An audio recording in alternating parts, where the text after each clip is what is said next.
Tuhan bersamamu.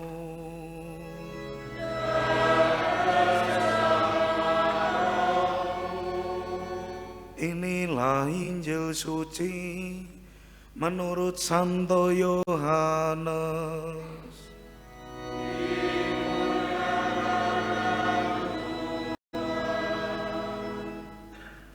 Ketika Yohanes membaptis di Sungai Yordan, ia melihat Yesus datang kepadanya.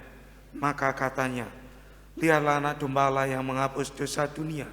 Dialah yang kumaksud ketika kukatakan, sesudah itu aku akan datang seorang yang telah mendahului aku, sebab dia telah ada sebelum aku.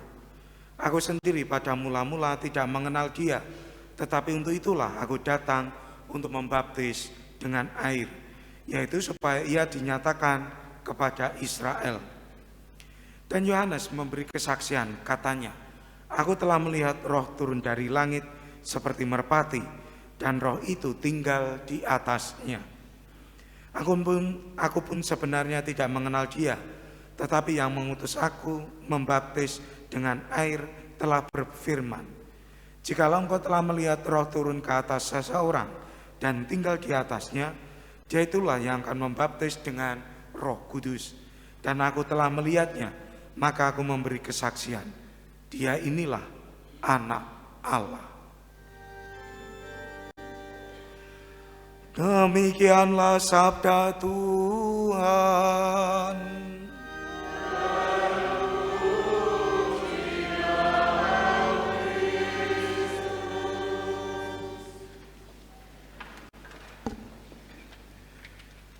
Ibu bapak dan saudari-saudari yang terkasih, para saudara, selamat pagi berkah dalam. Ada dua hal yang ingin saya tawarkan sebagai bahan permenungan. Yang pertama, ingin awali dengan sebuah cerita dua anak kecil. Ceritanya dua anak kecil ini sedang berebut siapa duluan untuk makan roti buatan dari ibunya. Memang ibunya itu tahu kesukaan anak-anaknya, lalu membuatkan roti. Dan ketika sudah rotinya itu jadi, dua anaknya itu berebutan mau mengambil yang pertama. Dan ibunya melihat situasi ini, merasa bahwa ini kesempatan yang baik untuk mendidik anak-anaknya. Maka dia berkata, kalau Yesus, maka dia akan menyerahkan kepada saudaranya yang duluan. Yang duluan itu akan diserahkan ke saudaranya. Dan setelah mengatakan itu, ibunya itu merasa puas karena berharap anak-anaknya dengan ini termotivasi, semangat, dan semakin beriman. Tapi ternyata setelah dikatakan demikian, anak-anaknya itu masih ribut. Dan ketika dilihat lagi, ternyata ributnya sekarang berubah. Kok masih ribut? Kenapa? Di antara dua anaknya itu tidak mau yang jadi Yesus. Kenapa? Karena dengan jadi Yesus berarti menyerahkan gilirannya untuk saudaranya. Nah, ibu bapak dan saudari-saudara yang terkasih, saya kira ini pengalaman yang menarik, karena kalau tidak hati-hati kita pun seperti dua anak kecil ini. Dua anak kecil ini tahu bahwa dengan menjadi Yesus, dia itu harus menyerahkan jatahnya untuk saudaranya. Saya kira saya dan panjenengan seperti anak kecil ini, tahu mana yang baik, mana yang buruk. Dengan usia kita tidak ada yang tidak tahu apa yang buruk itu. Tapi persoalannya menjadi lain ketika saya mau tidak melakukan yang baik itu. Persoalannya menjadi sangat berbeda ketika saya mau tidak untuk berbuat baik. Saya tahu disiplin waktu itu baik, tapi saya mau tidak untuk disiplin. Saya tahu hadir di lingkungan, aktif di lingkungan, aktif di gereja, itu hal yang baik. Tapi pertanyaannya, saya mau tidak? Ada jarak antara tahu dan mau. Orang yang tahu tidak serta-merta mau. Dan permenungan yang pertama persis di sini. Kita diajak tidak cukup sekedar tahu, tapi juga mau untuk melakukan. Hari ini diungkapkan oleh Yohanes. Yohanes itu menjadi saksi hadirnya anak domba Allah di dunia ini. Menjadi saksi. Dan kita semua yang mengikuti Kristus juga diajak seperti Yohanes menjadi saksi. Dan menjadi saksi itu tidak sekedar tahu, tapi juga mau melakukan. Saya kira kita semua tahu ajaran-ajaran Katolik. Setiap hari harus ke gereja, harus berdoa, terlibat aktif di lingkungan. Tetapi apakah saya mau melakukan itu semua? Tentunya dengan gembira hati, dengan senang hati.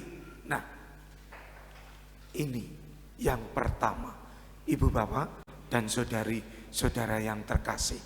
Kita tidak sekedar diajak untuk menjadi tahu bagaimana menjadi saksi, tetapi juga diajak untuk mau menjadi saksi. Yang kedua, lalu saksi macam apa yang diharapkan? Ibu Bapak dan saudari-saudara yang terkasih, dalam bacaan pertama diungkapkan, terlalu sedikit bagimu untuk menjadi hambaku, hanya menegakkan suku-suku Yakub dan mengembalikan orang-orang Israel yang masih terpelihara. Maka aku akan membuat engkau menjadi terang bagi bangsa-bangsa, supaya keselamatan yang daripadaku sampai di ujung bumi. Artinya menjadi saksi yang membawa keselamatan. Keselamatan itu bagaimana? Orang yang sakit akan merasakan selamat kalau sembuh. Orang yang sendirian merasakan selamat ketika ada temannya. Orang yang sedih merasakan selamat ketika terhibur. Orang yang kesulitan keuangan merasakan selamat ketika ada bantuan. Ketika titik-titik silakan diisi sendiri. Tetapi kita diajak untuk membawa keselamatan bagi orang-orang di sekitar kita yang membutuhkan. Dan ini dibutuhkan orang yang mau membaca, orang yang mau peduli, orang yang mau peka melihat situasi orang-orang di sekitar kita. Dan pada gilirannya mau bertindak, mau terlibat. Maka mari kita mohon rahmat Tuhan agar kita bisa melihat orang-orang yang membutuhkan, sehingga kita bisa menjadi saluran keselamatan. Sekali lagi, orang yang sakit bisa selamat ketika merasakan kesembuhan. Orang yang kesepian merasakan selamat ketika ada teman. Orang yang putus asa merasakan selamat ketika memiliki harapan. Orang yang sedih merasakan selamat ketika terhibur. Semoga kita bisa menjadi saluran keselamatan ini.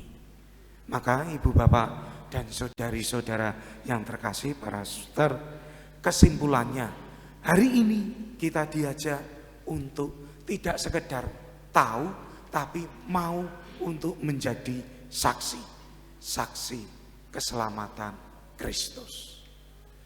Bagaimana menjadi saksi itu? Ketika kita menjadi saluran keselamatan bagi orang-orang di sekitar kita. Ada banyak orang yang membutuhkan keselamatan. Bisa kita isi sendiri keselamatan itu apa. Tapi yang jelas, mari kita mohon rahmat Tuhan agar kita mau bertindak, mau menjadi saluran keselamatan bagi orang-orang yang membutuhkan di sekitar kita. Kemuliaan kepada Bapa dan Putra dan Roh Kudus.